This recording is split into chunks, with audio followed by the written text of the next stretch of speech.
Hey, Angry Anime Fan 2 here, and for those who are watching, Fairy Tail Chapter 311 here. And, well, was it good or was it bad? Well, you despisers will always say bad. What will I say? Well, I saw the reviews and I thought it was okay. So it's a good chapter. It's like this: the guys are running and they talk. I wonder if this really is the exit. And I mean Natsu and his gang.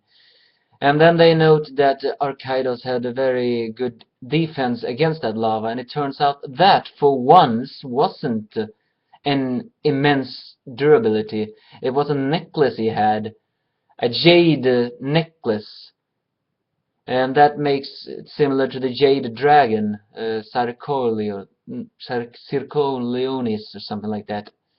And then Yukino mentioned that the princess name is Hitsuya, which is apparently Japanese for jade.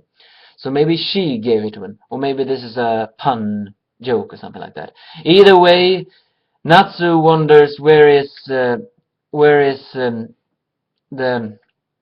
exit, and then suddenly a door opens and he falls over like, what the hell? I think, and then he rolls over, and then we see it's the hooded girl. We haven't seen her for 10 pages. And we still do not know her identity, but something tells me after the games we will finally figure it out. Will we be disappointed? Probably. You despisers always get disappointed nowadays. Back to the palace, the princess is relieved hearing that the wizards defeated the order. And it turns out she sent them there in order for them to rescue Archaidos, because then Datong, the minister, appears, and he reveals he had found out that the princess is the real mastermind but of the Eclipse plan. And Arcadus was only the scapegoat because he volunteered or something like that. And then she reveals the Eclipse plan too, that if this is not succeeded, the country will fall tomorrow. And she promised that person. That person is probably the hooded girl. But now even she believes it will fall? Damn, who is this hooded girl? She must come from a future, a devastated future, something like that, to be able to figure it all out, something like that. And I still have a problem with what have Arcadus observed all the time.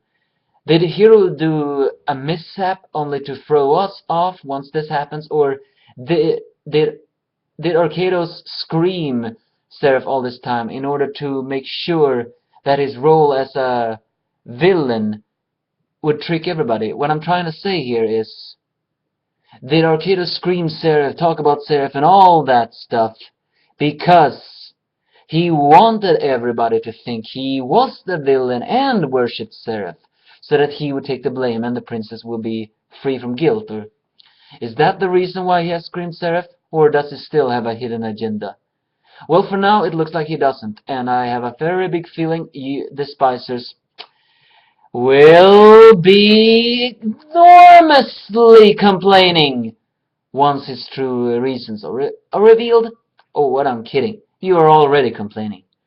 But after that, we finally get back to the games. And Juvia, fittingly, is actually fitting Shelia, because Shelia thinks that Juvia is Leon's beloved.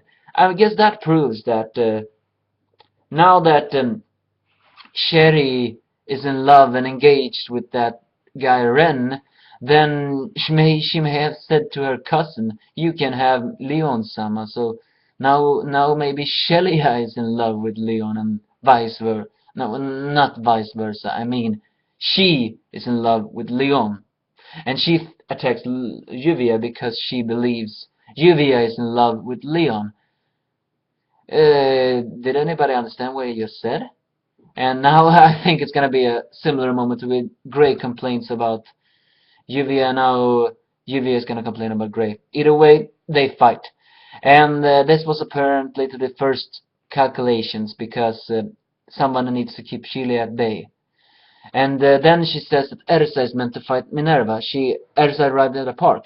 But who attacks her? Well, none other than Kagura. We've been waiting for that for quite some time. And then they have a fierce sword fighting. And this is not a part of the first plan, apparently. She begins to cry. I guess she really hates it when something doesn't go her way. Elsewhere in their minds, Chilia, no, Ersa and Kagura is praising each other's skills, or something like that.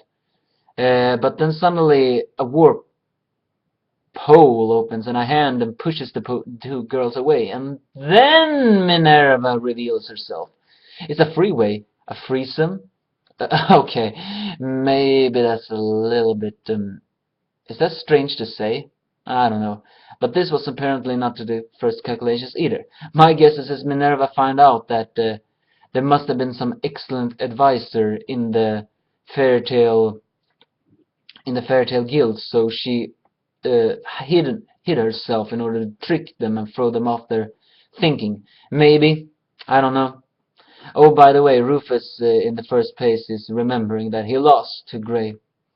Pitiful. And when I mean pitiful, I mean he is pitiful, not that he lost to Grey. He was always meant to lose to Grey. And then, but now, the chapter ends like that. It's now finally gonna happen.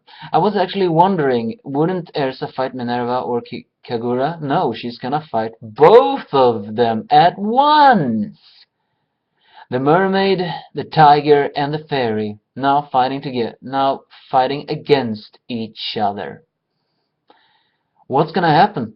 Well, my money is on Ersa. I just wish we could finally figure out what Kakura's deep hatred is for Jalal, but I don't think it will be revealed. At least not yet. Will Ersa win? Well, she's the main character, so she has to win. But... And then, what happens...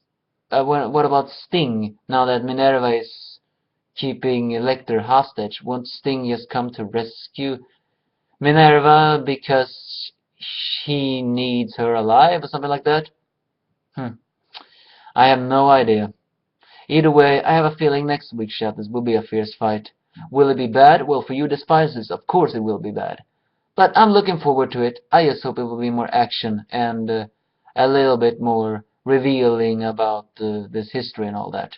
And please, Ersa, show them your power. Show them that you can win, because you're above those two girls. Please prove that. Titania, prove that. So in overall, I didn't have too many bad feelings about this chapter. I'm satisfied. Were you satisfied? My guess is this. Of course not. See you all next week, if you all are willing to see it.